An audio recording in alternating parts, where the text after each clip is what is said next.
Hello chess players, we're going to be going over one of my favorite games. Now I see why a lot of people like this Colle, London, and Tory system. Let's take a look how Colle uses his Colle. This is a very old game here where Colle demonstrates a very nice idea of the Colle by having a strong opening, a very solid opening, then turns into a nice middle game, and then finishes up with a very nice attack that he built up from the opening. So we start off with d4, d5. Here in the Colle, all we're going to do is build this little pyramid right here, the pawn structure like this, and in the Colle we leave our bishop on c1. In the Tory we're going to put the g5, and in the London system we're going to put it on f4. Other than that, they're pretty much all the same. The only difference is just where the bishop is placed. So knight f3 gets played. One of the main ideas in this Colle, London, and Tory system is to control this e5 square here. That's why you see in the first few moves, d4, knight f3, white has already a very firm grasp on this e5 square. Knight f6 gets played. Pawn to e3, this is now now officially the Colle. Pawn to e6. Bishop to d3.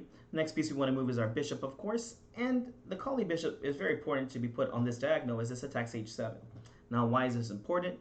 Remember, guys, whenever you're playing your chess game, when the king is uncastled, f7 is the weakness. Whenever your king is castled, h7 is going to be the new weakness. So this bishop's already eyeing this h7 square, which is one of the weakest squares when the king does castle. Here, black plays c5. A very good rule if you ever play against these d4 openings is that you want to achieve c5 in here. Now, why is it important to play c5? If you don't play c5, and like I see from a lot of beginner players, they'll play something like knight c6, you are never able to put pressure on this d4 pawn. Now, if you don't put pressure on d4, which is the main center pawn, right, in this opening, in a lot of d pawn openings, it's the main center pawn there, you're never going to be able to achieve full equality here. Well, you can say, well, d5 is over here, but notice white can play c4 here and actually dislodge your center. And white will actually have two pawns, and you only have one. So this is why it's so important that you play c5 here, so you can try to make this a little bit weaker here. And of course, if they take, you just take back with your bishop, and you have the two pawns as black here, and white only has the one. So black would be very happy in these situations. But the rule for Colle players and these London and Tory players, I like to call them the TLC players, is just to go ahead and play pawn to c3 here. Of course, white never really wants to take in these variations, as this is only going to mess up their pawn structure. So c3 gets played, knight c6 developing, and I do want to mention here, if you're thinking about taking on d4 right away, it's a very bad idea for these players. Again, white's trying to control the e5 square, and if you take right away, this already gives white a huge advantage. After the correct move, e takes d4.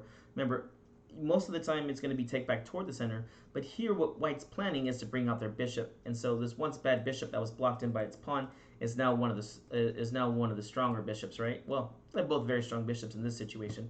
White just has a huge advantage because there's so much kingside space that they are controlling. So you have to take on d4, but you have to do it just right. Here, knight c6 gets played, and here white finishes up, well, continues the development and plays knight b to d2. Of course, since the pawn's on c3 here, white needs to play knight b to d2. Black plays bishop e7, and in my opinion, a very bad move here. Here, if you want to get equality very fast, again, what's the most important square in this game? It's the e5 square, right? So you should be trying to play something like bishop to d6 here. This is going to be a much better move to control this e5 square. So bishop b7, now white just has full control over the e5 square. White goes ahead and castles, and then white plays one of the losing strategic moves of the game, pawn to c4. Now this is played by a lot of players that don't understand the basics of chess strategy. And c4 here looks like a good move. I mean, look, it's gaining space, it's attacking a piece. Black will end up playing b5, a4. They're going to use this very good strategic plan of, attacking on the queen side. Unfortunately here, when you do that, you've killed one of your best counterplay options. Remember, we were talking about whenever you're trying to create counterplay, you might take on d4. Well, I'm not saying to take on d4 right now, but I'm also saying do not take it away from yourself. When you play c4 here, you're saying I'm only going to be going queenside because this is where your pawns are lying. A nice way to know which way you should be attacking is look at your pawn structure. Which way does it point? That's the way you should go. Here, white is going to be trying to go kingside, as you can see. The pawn structure is trying to aim, and because we look at the phalanx, we're seeing that e4 is going to come and maybe even e5. And again, that pawn structure leads toward the king side. So white should be going for the king side, black should be going for the queen side. This is just a natural way for the way the pieces are placed. And after you play c4 here, you killed away the idea of even fighting for the center. Now the way I like to tell my students is, well, whenever you're playing your game, what's the best case scenario after c4 if black breaks through? You might win a pawn, maybe even a piece. Now let's go to the other side. What is the best case scenario if white breaks through on the king side? The best case scenario is checkmate, and it's game over. That's why after pawn c4 here, you've really limited your chances in this game and taken away the option of creating counterplay in the center. The old adage is whenever they attack in the center, attack on the wing. When they attack on the wing, like we're going to be doing here, you attack in the center. Because chess is a game of imbalances, you have to make sure that you imbalance the correct way. So when they attack in the center, over here you need to attack on the wing. When they attack on the wing, you attack in the center. Here you took away your center play. This game becomes pretty one-sided, strategically speaking, from now on. Now where should we place this bishop to? Should we play it to e2, c2, b1? Here the best square is going to be to c2. If you thought about playing it to e2, well, you just took away your best idea, which was to attack on the king side. If you play it to b1, you're going to get in the way of your rook that might need to be played in this game. Bishop c2 is the perfect square here. It's out of the way, and it's going to help you just maintain your pressure on the king side without not allowing your rook to come back into the game. Well, black goes ahead and plays the best he can. He goes and plays b5. Again, this is his best route. It's just going to take a long time for him to get through. And, well, the king's still in the center. What do you do when the king's in the center? Open it up. What does white play here to open up the center? Pawn to e4. Some of my students will say, let's play rook e1 first, which is not a bad idea, but what's wrong with just playing e4 right away? As you can see, it's already ready to be played. Why waste time, right? So e4 gets played. And here, black is pretty much forced to go ahead and take. The reason being, I mean, if you don't take, let's just say black tries to continue with a5, then white gets e5 in. And now you can see that this pawn structure is getting very, very bad here for black, right? Black has to move the knight over to d7. And now, if you were thinking about castling, it's just going to be a terrible idea. As you can see, these bishops are paired over here. White has plenty of good maneuvers here, and white has a clear advantage in this game. Black can definitely try to go queen side, and then try to keep the king in the center. But white controls more of the center, so they will hold the advantage. So, pawn takes. Let's take back with our knight, of course. Any intermediate players realizes we should not give up our good bishop, which is one of our best attacking pieces, for this knight. So, knight takes on e4, and black goes ahead and castles here. Now, white just has a huge advantage here. What's the next piece we're going to be moving? Let's try to build up a kingside attack. Here, if you say rook e1, not a bad move. Here we can make a nice developing move with a threat, and the move here is actually queen e2. Well, how does this develop with a threat? Here, you're actually threatening to win a piece, believe it or not. Anytime you're looking at the chessboard, always look for these little hints and tips. For instance, the hint here is there's an undefended knight. If black's not paying attention and plays something like, I don't know, a5, maybe even something like a6, just trying to maintain, here the idea is to double attack the h7 square, as we mentioned was the weakest square, and also this undefended knight. Hopefully you found it. Remember, look for those forced moves, checks, captures, and threats. Here it's pretty simple. Knight takes f6 check. It doesn't matter how they take back. Of course, they'd want to take back with the bishop to not open up their king. And here the move is queen e4 for the double attack on h7 and c6. It's game over here. So, black, of course, saw this threat and does a good move to stop it. Bishop e7, developing another piece and defending the knight. And here, white wants to get rid of this knight. Why? Because this is the main defender for the h7 pawn. And as we talked about, this is the main weakness. Of course, you could take on f6 right away, but that's a little too brutish. Let's be a little bit more eloquent with this. Let's add more attackers into this game. Here, knight f to g5. A very nice move here. Threatening h7 ideas, of course putting pressure on h7, and even allowing the queen to be opened up for some more ideas over here. Now, here black has to play the right defense here. Again, if you're just not paying attention, and you play something like, I don't know, a6. Again, notice how I keep making these a6, h6 kind of moves. These wing pawn moves, if you don't have a good move, you should be trying to either advance with a clear break with pawns, or at least trying to develop a piece here. These moves like a6 will lose the game. Here we remove the threat of h7 by playing knight takes f6 check, bishop takes. Here you can play knight takes, here you can play bishop takes here. Second best moves. We can break through right away. Bishop takes on h7, king to h8, and game over after this queen to h5 here. Here you're either going to get checkmated or you're going to be losing your queen because this knight has to go, and you have to play it just right. For instance, if you play bishop takes g5, bishop takes g5, f6, bishop g6 check, king g8, queen h7, easy checkmate to find. So you have to give up your queen here, and giving up your queen is basically just resigning. So we're not going to be doing that. So black saw this, the threat on h7, and goes ahead and plays pawn to h6. Another not the best move here. Here black should probably just play something like g6 here to try and keep these light squares weak. Now white still has a very good position because, as you can see, white has a lot of good space here with the knights and the bishops and the queen.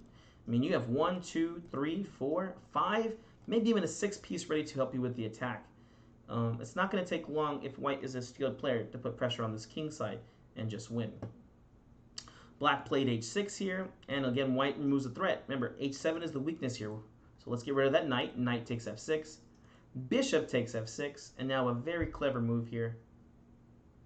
Here a lot of people will say knight h7. It's a very interesting idea here, and definitely not losing. This other move is just a bit more technical. After black plays something like rook e8, I assume you're going to take on f6. Queen takes.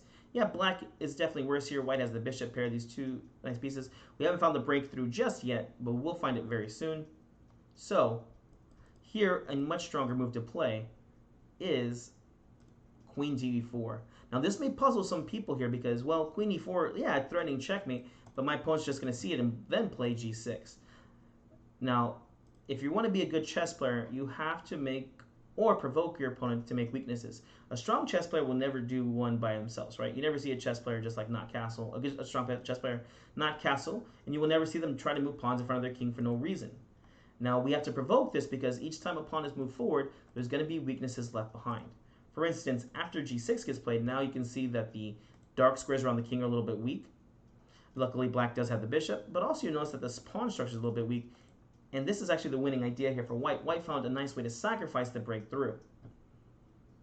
Now there's two places you can sacrifice that. Hopefully you're looking at. It's either knight takes f7 or knight takes e6. If you play the wrong way, you're going to help bring defenders into black for black to defend the king. If you do it correctly, well, the game's just going to be over as Colle did it. Well, if you played knight takes f7, unfortunately this was the wrong answer. After rook takes, queen takes g6, you allow the rook to slide over here, and actually black's just much better here, and you actually just opened up attacks towards your king. Black is going to have a very good position now. Well, if you did the right way, not allowing the rook to come into defense, you played knight takes e6. And this is pretty much forced to take here because, well, if you don't take, well, then I'll take your queen or I'll take your rook. Either way, this is just going to be a winning position here for white. Pawn takes, and of course we're just going to crush through right here. Queen takes g6 check. Bishop g7, and here you have to make sure that you again attack correctly. A lot of times beginners will get a little too excited here and just start checking and start going mad with the attack.